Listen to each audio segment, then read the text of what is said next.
Hey, what's going on, everybody? What's going on? Welcome to another episode of Healed with Seth, and specifically you being inside of the Healed Circle. So, thank you for everything that you do and your contributions, y'all. This is so dope. Absolutely. Check it out. We wouldn't be able to do this if it wasn't for you. And again, share this information. This is good news that you can use. So here it is. We're in February. Okay. And if you don't know, this is Black History Month. And also, if you can see this beautiful face, I've been Black all my life. All right. But the deal is to celebrate that by doing the things that we can do and using the history as a catalyst to help us to move forward. And there are some things that we can do to better ourselves, better the relationships that we have, and to ultimately better our community. And that's what we're going to do. So, ladies and gentlemen, this is part two of the conversation with Mr. Andre Charley. And those of you that don't know, this brother was on a couple of days ago. And if you are a part of this, you already know what he's about. But again, if this is your first time, I'm gonna let you know a little bit about what he do and who he is. Not only an outstanding individual, I had the opportunity of connecting with him prior to having him on Healed with Seth, the speaker.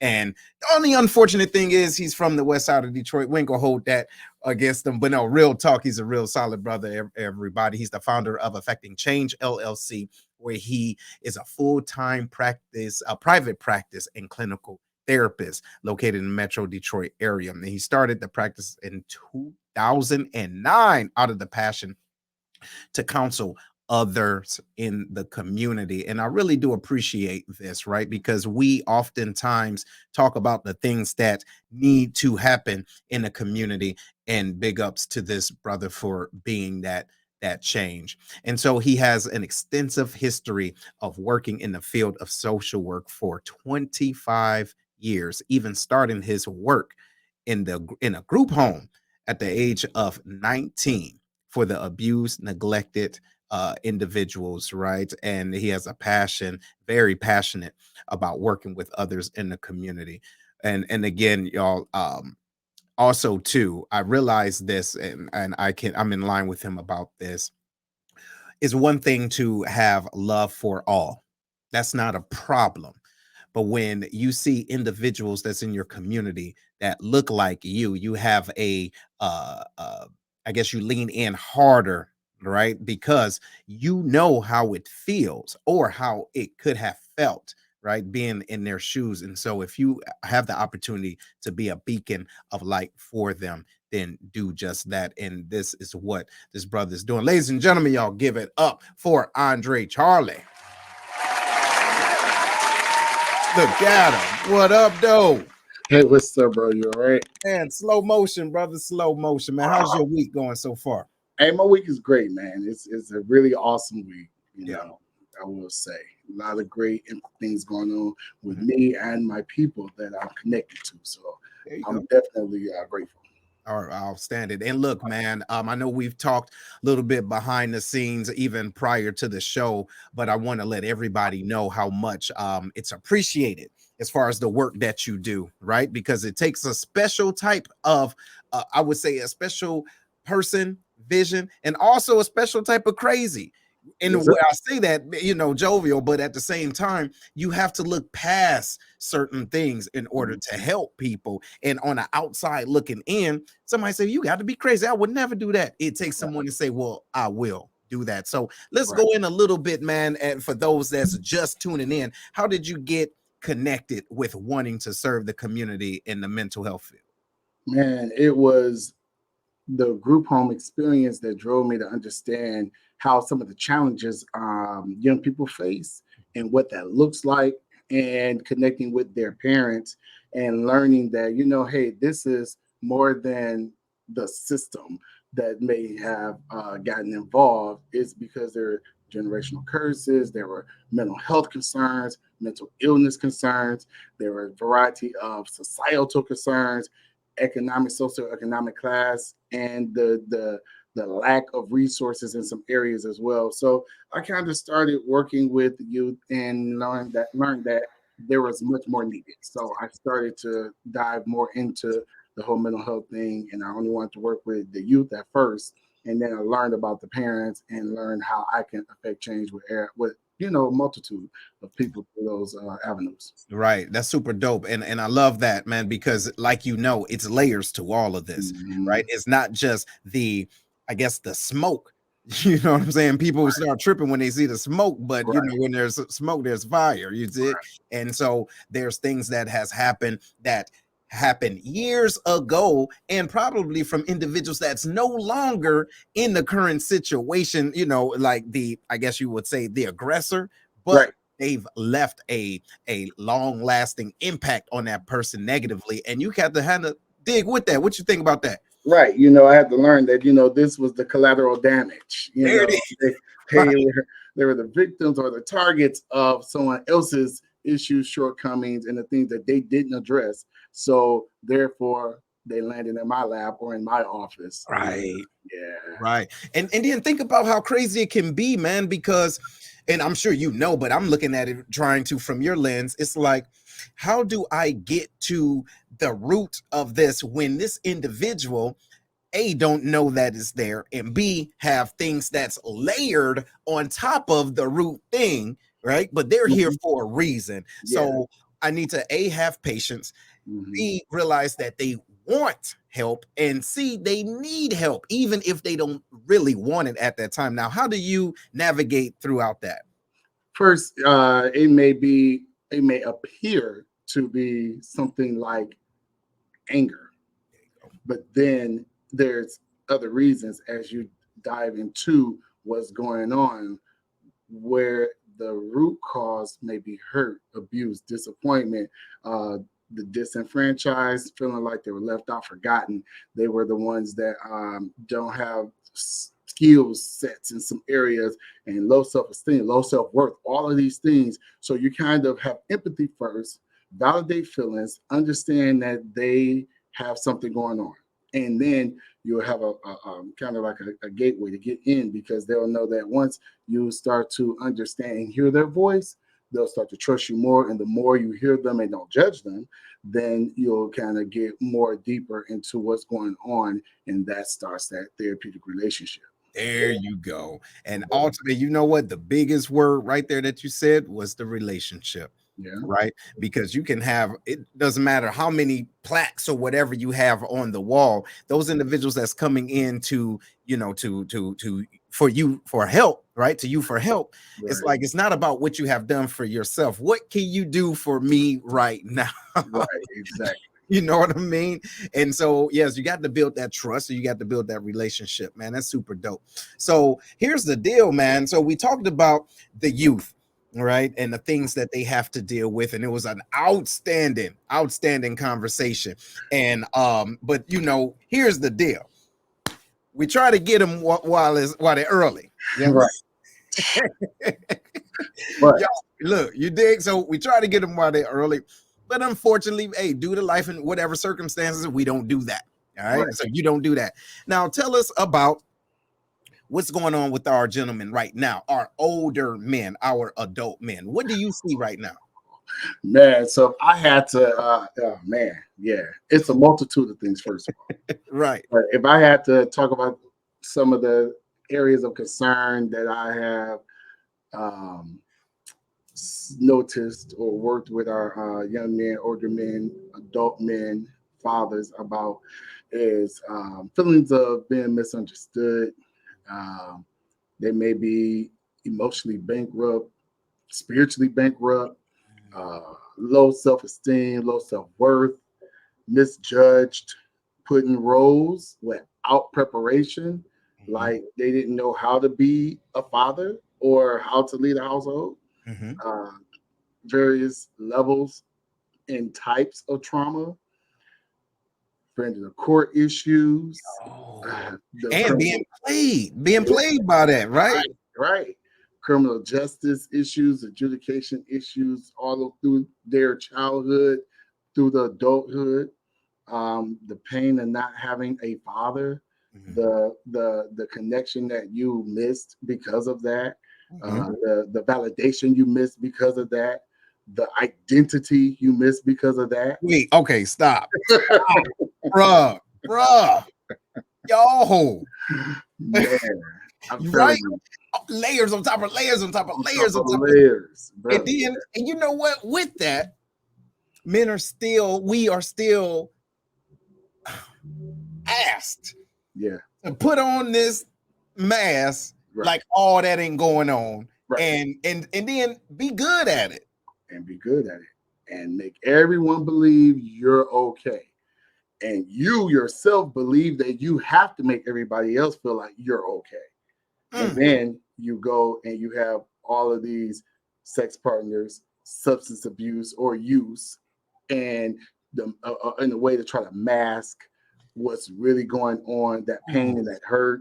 Uh, Multiple sexual partners, multiple acts of violence Mhm. or acts of what you feel like you're just out doing, have a good time, but that looks like the whole high risk behaviors, uh, driving, drinking and driving, and just a lot of different things. You got to, carry a weapon on you and misuse it and have an attitude about everything because See, you got to prove that you are a man and that mhm, you're good. You got this, yeah, and it's like work. It's, this is what. Damn it, man. Because for real, it's hard for individuals, and now we're going to go into this in a minute, man. But when we're talking about women that talks about hypermasculinity, all right, Mm-hmm. they see the fruit, but they don't understand the root, right? And Right. so to protect themselves, which is fine, they're categorizing something that they don't understand the syllabus, if that makes sense. You Mm-hmm. don't understand what it was to identify what it currently is. All Exactly. right. And Exactly. but to your point, if I feel like I have to walk around or go in certain spaces to carry this gun to feel a certain way, then that means the external things is an issue, but I'm avoiding the internal things. What do you think about that? Yeah, absolutely. It's a mask. Mhm. It's gotta be because I can never let you know that I have feelings or that I'm vulnerable. Because if I let you know that, then you have my weakness. And that's kryptonite. Can't do that. Mm. It's against me too. Mm. So I cannot allow you in. I only let you in certain areas. And honestly, a lot of guys don't even realize what's going on. They're sitting in my office like, bro, wow, what? So because this happened between me and my mom, that's why I got issues with women? Or because my dad wasn't there or he did that, I respond like this? Mhm. I thought I was over that. I thought I had healed that. And now it's showing up over here and I didn't even connect it. Mm. And a lot of the speechless because they didn't Bruh. recognize it. So you can't heal what you can't actually acknowledge or you recognize. You're just moving through the motions and you're going in areas and you're responding in ways you're offending a lot of people. You don't really mean to. It just is to you. You don't know you're doing it. And a man, dog. Okay, so check it out. This is what I'm gathering. Mm-hmm. What you help individuals to do, talking about men specifically, Mm-hmm. it's like I'm gonna date myself, and I know you go get this. You can what you do is take individuals to Blockbuster, okay? Blockbuster videos, ladies and gentlemen, and say, hey, the reason why you are acting this way is because of a movie you might have watched that affected you a certain way that you don't remember. Check Right. it out. Let's go check out that movie. Right. You did, like, for example, I'll never forget Freddy Part One. Okay, listen to me. Freddy Krueger Part One, bro. I remember Uh-huh. watching in my cousin's basement, Uh-huh. and uh traumatized me. You understand? The Yeah. movie went off, boom, boom, boom. Went back a couple of months later, Uh, and they was like, "Hey, we got a new aquarium, boom, boom. It's in the basement." I go down there, and then I see the TV. it was off. Right. Freddie wasn't on. Right. You know, I had to run up the stairs because I Right. was petrified. Right. See, Because that association that was there, please, and so now you scared to go in the basements, and you see. especially if it's an east side basement. I'm just Oh, saying. shut up! Look, hey, You know, on the hey, east side, y'all got some road what stuff you gonna going say? on. Hey, what you gonna say? Freddie was there anyway. He was Like, there, bro. He was there, and across the street at that vacant house. but real talk, that's what it do. But what happens is here I am now, right? 42. And Right. if I have an ism, I'm Mhm. blaming it on it's just my molecular structure, but Mhm. that's not the case because something happened. Right, right, and that was a traumatic experience, and your cousins had the same exposure, Right. but it wasn't affected. They weren't affected the same way. Different thing. Yeah, bro. So therefore, it may have been traumatic for you and totally okay with them. Their system can handle that, and then you start having these traumatic responses. Now you don't know what's going on, but you never want to be in a basement. And when you actually probably even needed to move in with them, the basement was the room that they had set aside for you. And you can't say because you're just grateful to be there, but your body is going through traumatic responses Oh, 24/7 because that's where you are. And a lot of these things happen in different families. They have to be subjected to places in which they were victimized or they were places where they were actually harmed. And then you have trauma, and then you have complex trauma, and then you develop PTSD. You have all of these things. yeah. Your body has all these dysregulations because of something that occurred in your childhood, and you're subjected to it because nobody else knows because you couldn't tell nobody. And you grow up as a man with all those same things still going on. Those things that's been harboring. Yeah, yeah, Damn. absolutely. So then it goes into the fact that you don't have the ability to sustain healthy relationships because everybody you're with, friends included, not just intimate relationships, you are always on the defense. You're always causing a trouble or a problem or creating a situation because in some situations you're so used to chaos that whenever peace comes, you have to create chaos to feel normal. Comfortable in chaos. That's right, because peace is too comfortable. I don't know this, so I have to go. It's not comfortable. Yeah, So so I it's only too know this. uncomfortable. Yeah. Yeah, Mm. Because so essentially that individual never normalized with what peace is. never even normalize what it means to sit still with self. Never know what it feels like just to be centered and grounded.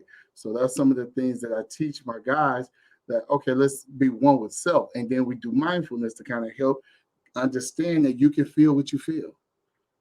Let's work through that so that you understand that it is okay to actually feel.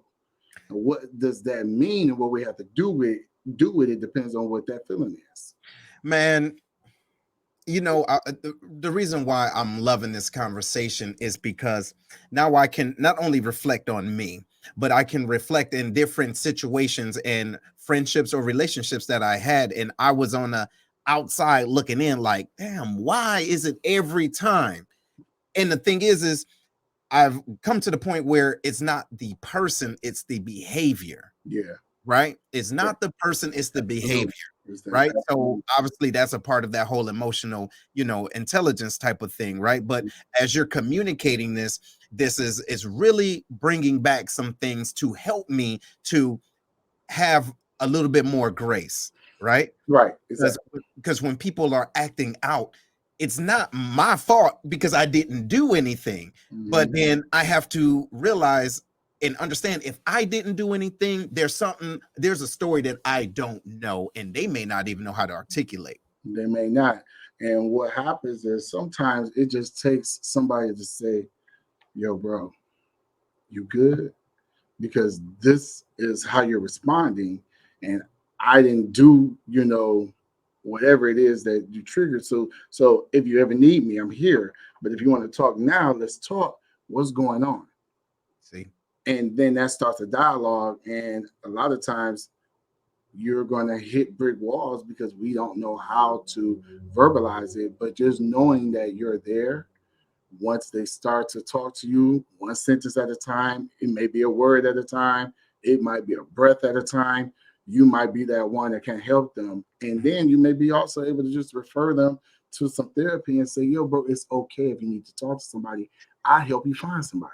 There you go. And I'm so glad you said that, because we talked about it earlier that, you know, not everybody can help everybody. You know what I'm saying? However, everybody can get help.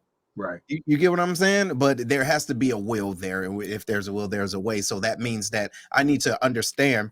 Oh, he faded out. He'll be back. So we have to understand, ladies and gentlemen, that when we're going through something and someone needs some help, how do we be what they need? If that makes sense. How do we be what they need and realize that, hey, we may not be able to fix that person. That person is not our, I guess, responsibility to fix, right? Right? Those individuals aren't our responsibility to fix. However, if we do care about them, then we don't have a problem referring them like, hey, look, I'm here if you want to talk. However, if you want to talk to somebody else, let's do that together. You get what I'm saying? So that's super dope, man. But look, let's transition into this, man, because we talked about contributing factors, right? A little bit. But now let's talk about the relationships, right? Because you hit on that a little bit. How can, and talking about male and female relationships, dating, husbands, wives, how can, or what things have you seen in that respect that your position, you have been able to help them to navigate through, as far as, look, I'm a husband, but I'm dealing with this, or even wives that say, look, my husband, he getting on my last nerves and I can't deal with it. You get what I'm saying? Now, how do you maneuver through that?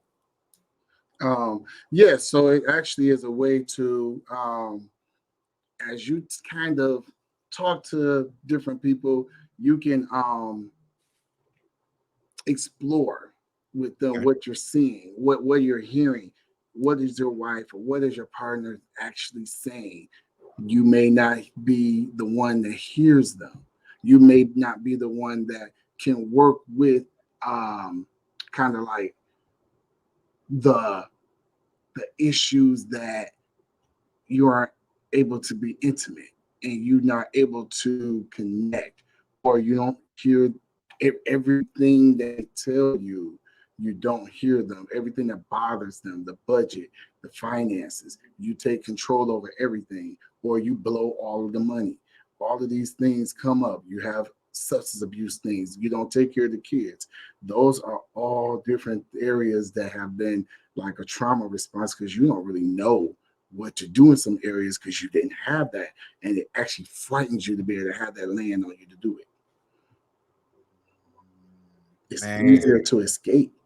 that's what You it is. just want to escape it all. You don't know what to actually um, label some stuff.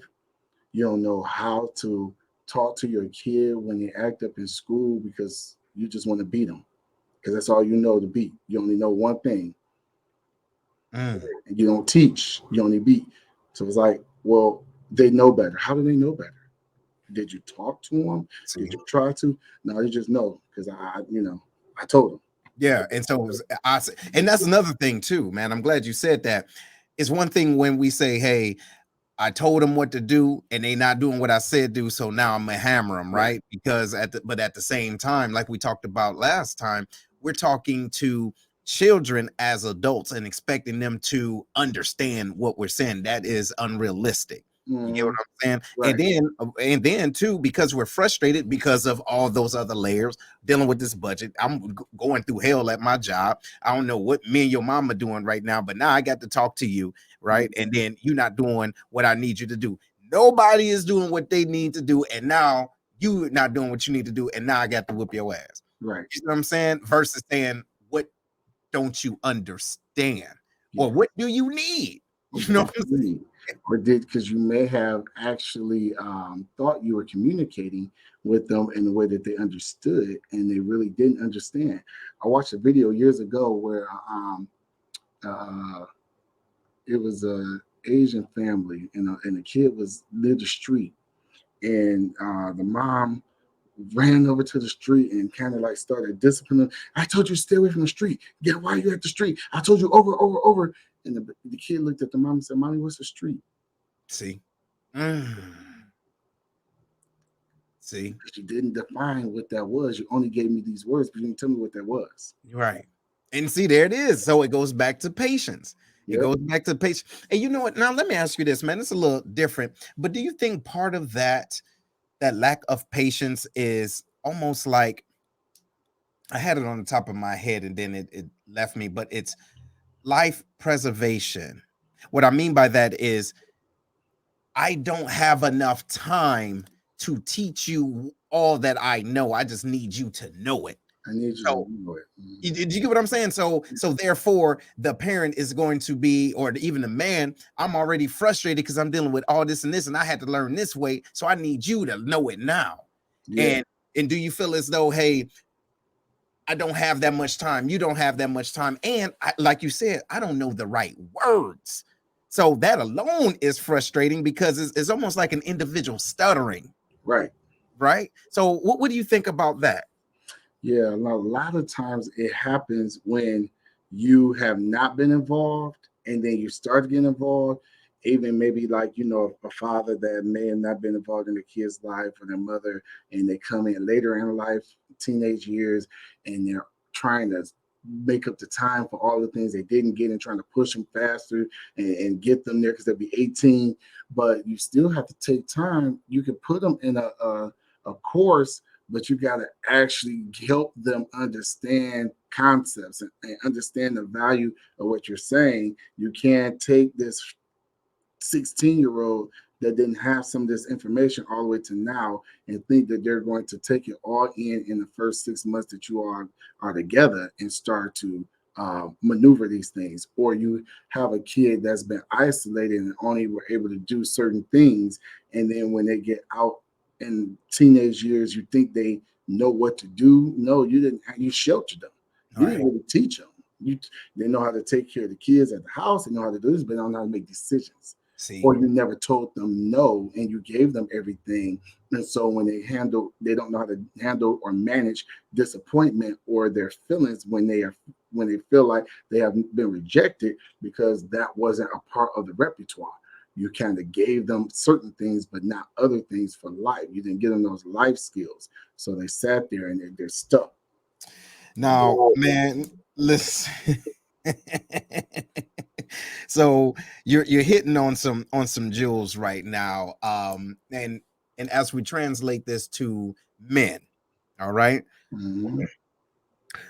we see individuals our age or even older that have not, I wouldn't say mastered because I believe we're always learning, right? Right. But they they project their lack of knowledge in unhealthy manners. You Right. see, those life skills or just understanding what being humble means Yeah. and what the word no mean. And what I mean by that is some individuals take the word no as a stab against them, Right. right? Instead of saying, hey, this is just not your opportunity. You Right. get what I'm saying? So what do you think contributes to that?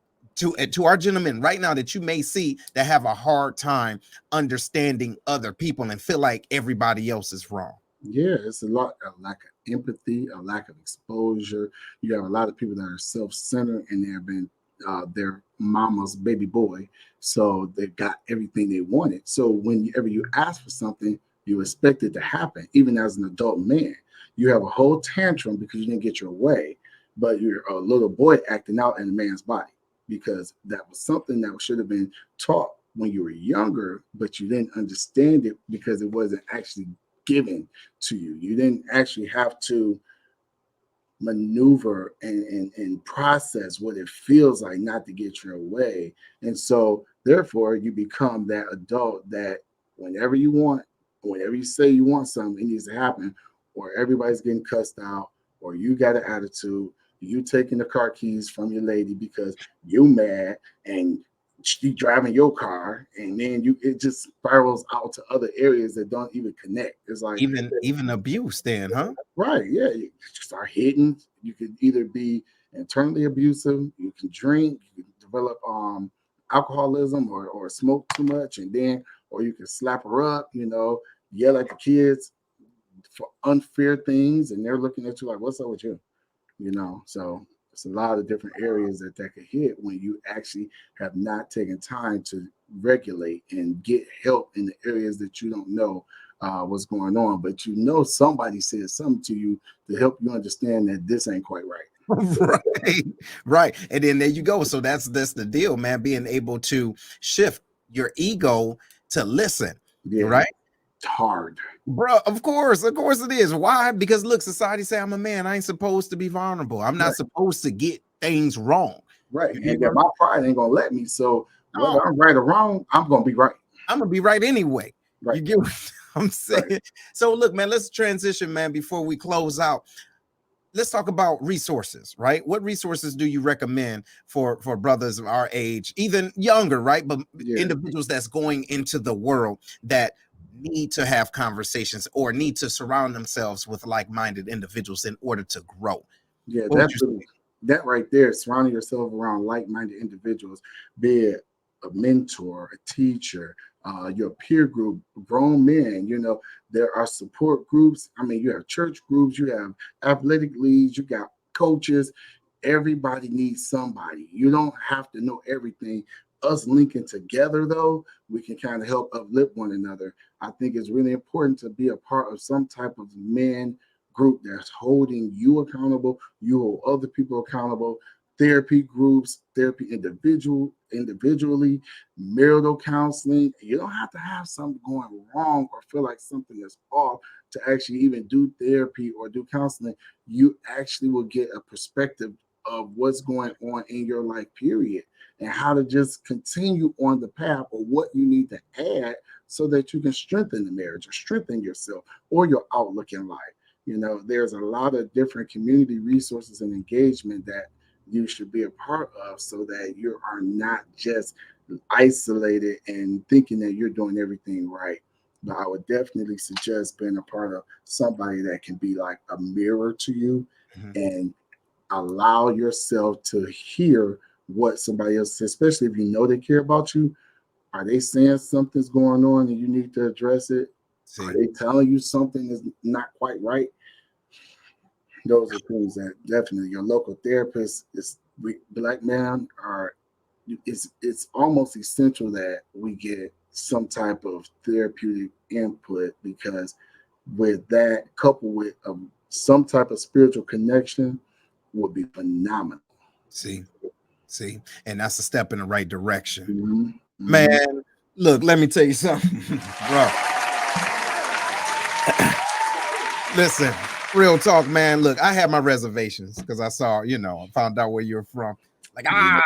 look, it was a toss up, you know. This the wrong side of town. I know, because you got the same area code. look, look, look. Yo, but seriously, man, I really enjoyed this conversation. I know this will be value added, to the individuals that are contributing to this conversation. And yeah, we're going to have more, man. And what I really want to do, and ladies and gentlemen, those that are listening, let us know first of all what you think about this conversation. Do you think it was helpful? Do you think that is something that our community need from your lens? I believe it is. If that wasn't the case, we wouldn't have Andre on, right? And other like-minded individuals. But listen to the things that he said. And how do you prevent yourself or your spouse to not experience emotional bankruptcy? That was dope. That was super dope because what can you do with something you don't have? Mhm. Let that marinate. So, but ladies and gentlemen, this has been a great opportunity to have Andre on. Hey, man, I want to give you an opportunity too, man. If you got any last words, man, I give you a minute to just spew whatever you got, man. Where individuals can contact you, reach you for other information. Go ahead, you got it. All right. Yes. So I always say, it is not your fault what happened to you. It is your responsibility to address it. So do not allow anything that happened in your past to be an excuse to trample over, disregard, disrespect another person. You know within yourself if something not quite right, and I give you permission to actually seek assistance. It is okay. I can be reached at affecting.change.charley on Instagram. Pretty much that will be a way to go. You can reach me on TikTok. I'm building that, all of the technology stuff. Try your best, brother. That's also affecting change, Charley. So it's trying to. I'm trying to be out there, whatever, and I still got to do a website, but I'm out of the Metro Detroit area, the West Side, the best side. So